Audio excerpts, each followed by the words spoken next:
Seseorang pernah berkata, jika 100 Adrian Newey tidak akan bisa membuat Lance Stroll juara dunia. Meski anggapan tersebut terkesan lumayan kasar, tapi fakta memang berbicara demikian kalau Stroll bukanlah pembalap papan atas. Insiden konyolnya di GP Brazil kembali memunculkan reaksi negatif jika pembalap Kanada tersebut bisa survive sampai 8 musim di F1, murni berkat bantuan ayahnya, yang merupakan seorang miliuner dan mampu membeli tim untuk keberlangsungan karir putranya. Beda cerita jika Stroll hanya orang kaya dengan sponsor besar seperti Nicolas Latifi, Logan Sargeant, atau Nikita Mazepin. Sudah pasti dia didepak sejak lama. Tapi karena sang ayah adalah pemilik timnya sendiri, Stroll bisa bertahan sampai 8 tahun tanpa perkembangan signifikan yang makin membuatnya tak begitu disukai di kalangan fans F1.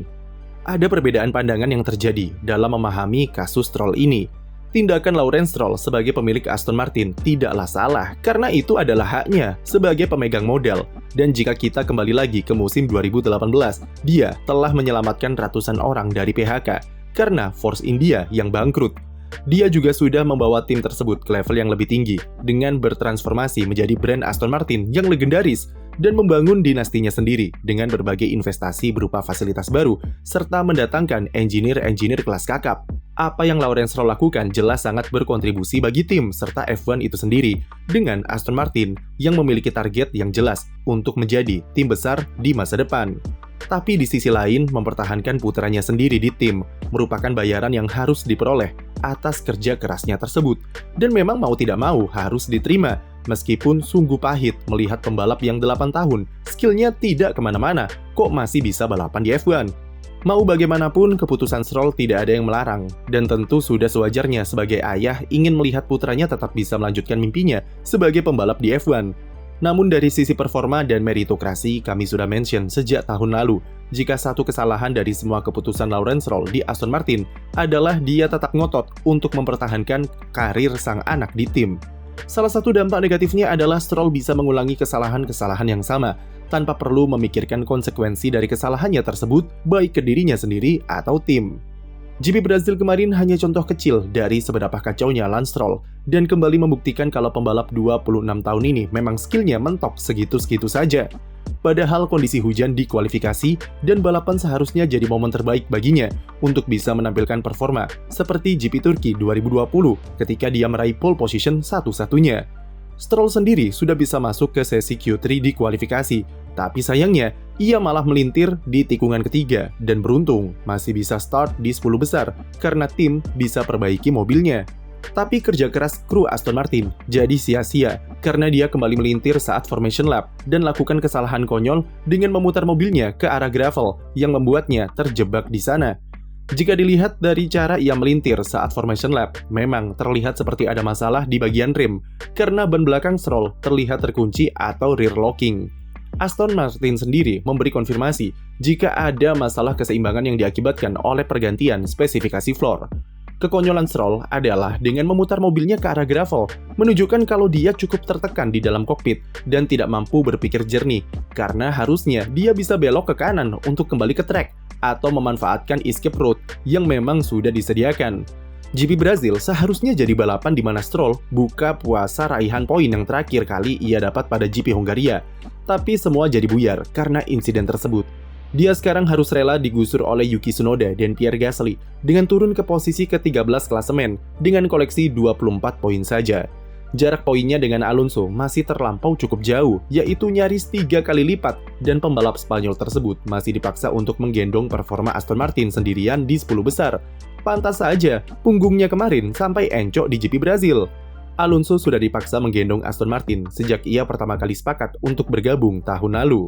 Ketika ia bisa bersaing di barisan depan dengan koleksi 8 podium dan selesaikan musim di posisi 4 klasemen, Stroll untuk finish di 10 besar saja ngos-ngosan dengan kontribusi yang tidak sampai setengah dari jumlah poin yang dikumpulkan Alonso. Tidak heran kalau dia sampai kena mental ketika Stroll mencapai puncak kekesalannya dengan mendorong personal trainernya di garasi setelah gagal lolos dari sesi Q1 di GP Qatar tahun lalu.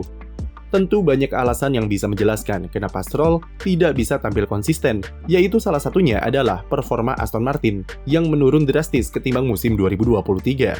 Aston Martin adalah salah satu tim yang belum bisa keluar dari siklus upgrade yang berujung menjadi downgrade di mobil era ground effect, yang sangat mempengaruhi performa mereka di sirkuit, terutama di triple header benua Amerika kemarin.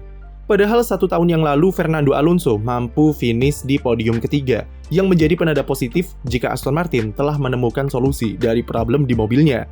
Tapi 12 bulan setelah itu, ternyata situasi makin memburuk, dan Aston Martin mengalami fase-fase tersulit di sepanjang musim 2024 karena ketidakmampuan untuk mengidentifikasi serta memberikan solusi terhadap masalah di AMR24.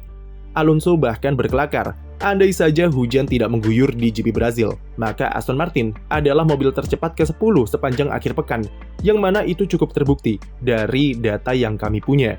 Sulit untuk menjelaskan di mana letak permasalahan di mobil Aston Martin, karena di setiap balapan mereka bisa menemukan 1 atau bahkan 2 problem yang berbeda-beda. Upgrade floor dan sidepod yang diluncurkan di GP Amerika sama sekali tidak membawa perbedaan, atau malah membuatnya makin buruk, karena sejak Austin, mereka sama sekali tidak meraih poin. Alhasil di Meksiko dan Brazil, Aston Martin melakukan beberapa eksperimen dengan spesifikasi floor dan sidepod gado-gado atau mencampurkan beberapa spek di satu mobil. Dalam 2 balapan tersebut, Alonso dan Stroll memakai campuran spesifikasi yang pernah dipakai di Jepang dan Hungaria, yang mana itu kemudian diklaim jadi penyebab Stroll alami insiden saat formation lap. Eksperimen floor dengan kembali memakai spesifikasi lama menunjukkan kalau tim sudah hilang harapan atau bingung dengan pengembangan mobilnya seperti apa. Hal itu sebenarnya normal di regulasi ground effect, karena memang upgrade tidak selalu membawa tambahan performa, dan komponen baru bisa mengacaukan keseimbangan mobil. Red Bull contohnya, yang akhirnya menemukan solusi dari floor yang bermasalah dengan berkali-kali melakukan eksperimen dengan mencampurkan spek lama dengan spek baru. Aston Martin sedang melakukan hal yang sama, dengan mengumpulkan data sebanyak mungkin dari spek lama, dan mencari perbedaannya dengan komponen baru yang tidak bekerja. Bedanya adalah Red Bull hanya butuh 5-6 balapan untuk kemudian menemukan kembali performanya yang hilang. Sementara Aston Martin sudah 12 balapan, masih berkutat di area yang sama dan menghambat keseluruhan pengembangan mobil mereka. Setidaknya ada 2 kesalahan yang dilakukan Aston Martin musim ini. Pertama, mereka ternyata mengembangkan 2 konsep spek floor sejak awal, dan sayangnya, 2 konsep itu tidak ada yang bekerja, dan Aston Martin terlalu fokus untuk mencari kesalahan di 2 konsep yang gagal tersebut. Tim tidak fokus ke satu konsep yang sama, dengan alasan belajar dari musim lalu, di mana mereka tidak mempunyai rencana cadangan jika konsep utamanya sudah mentok ketika dikembangkan. Dengan kondisi Aston Martin yang masih mengalami problem sinkronisasi data di wind tunnel dan simulator, opsi untuk memakai 2 konsep bukanlah keputusan yang tepat, karena data yang diberikan masih belum relevan dengan sirkuit aslinya. Alhasil masalah yang dialami Aston Martin seringkali berbeda-beda dari sirkuit satu ke sirkuit lainnya. Lalu kesalahan kedua adalah Aston Martin terlalu terburu-buru dalam melakukan pengembangan floor tanpa pengujian yang lebih mendalam. Mereka terlalu bernafsu untuk melakukan update dengan intensitas yang tinggi, di mana musim ini saja Aston Martin sudah 5-6 kali berganti spesifikasi mobil secara besar-besaran. Dengan data yang belum sinkron dan konsep yang belum matang, ini merupakan resep sempurna untuk mengacaukan pengembangan mobil F1, dan inilah yang terjadi di Aston Martin sekarang. Hasilnya mau tidak mau, mereka harus menggali kembali ke spesifikasi-spesifikasi lama untuk mencari tahu di mana titik awal dari kesalahan development di AMR24.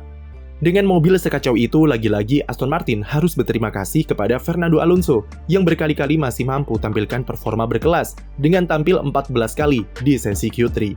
Salah satunya di GP Azerbaijan dan Singapura, ketika Stroll tercecer entah kemana, tapi Alonso bisa bawa mobil traktor tersebut ke 10 besar dan meraih poin maksimal bagi tim. Lagi-lagi pertanyaan terbesar bagi kami soal Aston Martin adalah, sampai kapan mau digendong Alonso? Apa tidak kasihan harus memberikan semua harapan dan prestasi tim kepada sosok pembalap veteran yang sudah berusia 43 tahun?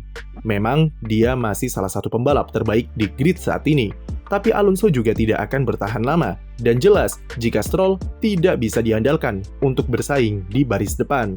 Selain soal fasilitas serta engineer, Aston Martin juga perlu berpikir jangka panjang untuk urusan pembalap jika ingin mewujudkan impian juara dunia mereka. Memang Lawrence Stroll berhak melakukan apapun yang ia kehendaki, tapi kami cuma ingin bilang kalau 8 tahun masih stagnan begitu-begitu saja, apa tidak malu dengan keempat rookie di F1 tahun depan? Sekian video dari kami, jangan lupa beri like dan subscribe untuk konten F1 lainnya.